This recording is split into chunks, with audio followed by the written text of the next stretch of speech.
Hi, I'm Lauren Gotting, new business director at URM Consulting. Back in January, we hosted a live Q&A session where Amarjit Sandhu, also known as AJ, URM's cybersecurity analyst and Cyber Essentials assessor, answered key questions about the Cyber Essentials and Cyber Essentials Plus. During the session, he covered everything from the scheme's requirements and recent changes all the way through to practical advice for certification. In this series, we're sharing a selection of his answers in short, bite-sized clips. We hope you find them useful. Okay, so this question here, I think we'll have to unpick this one a little bit. It's a very specific question. It's quite an interesting one as well. So AJ, organisation has employees. They're using their own device to make phone calls on behalf of the business. They don't access the servers, but they do use a third-party software on their phone via the browser to get the data, I suppose, that they're phoning. They've been advised that those devices are in scope, and naturally with that have to list the devices, gather all the information on the operating systems, which is naturally time consuming, challenges around keeping everything up to date, and getting everyone to upgrade. Have you seen this a lot? How is this manageable for an organization? So as they haven't stated whether they're making the phone calls on the phones or the laptops, I'll assume it could be either. Have they mentioned laptops? Yeah, I think phone calls on their own devices. I think Okay. if we said phones. So technically, if you were just making phone calls, those phones could be out of scope as long as they're not accessing any company data or networks.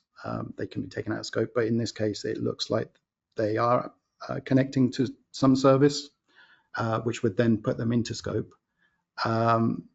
So they would have to be listed. In terms of it being difficult to list those devices, I kind of go back to my asset management response, where if you have that asset management in place, then that really shouldn't be too difficult.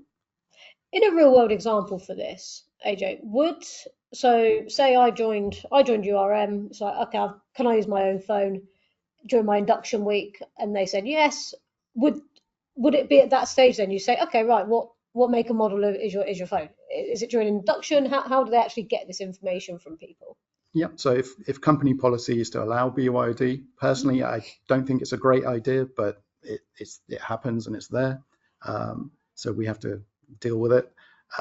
So if you turned up, it would be, okay, if you're going to use your phone for accessing company information, we'll need to make sure it's compliant and make sure it follows the same restrictions and compliance level for a company provided phone.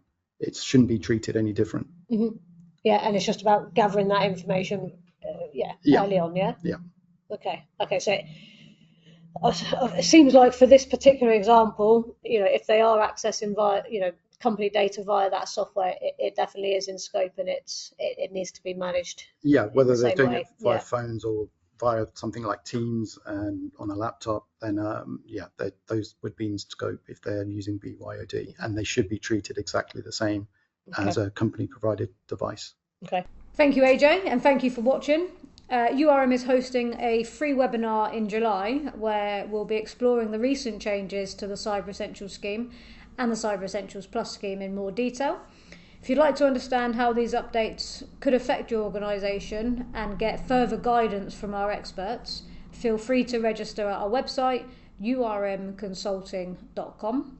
On the website, you'll have a chance to submit any questions ahead of time, and you'll of course be able to ask more during the live session, where no question will be left unanswered. If we don't hit them all on the live session, we'll reach out to address them one-to-one.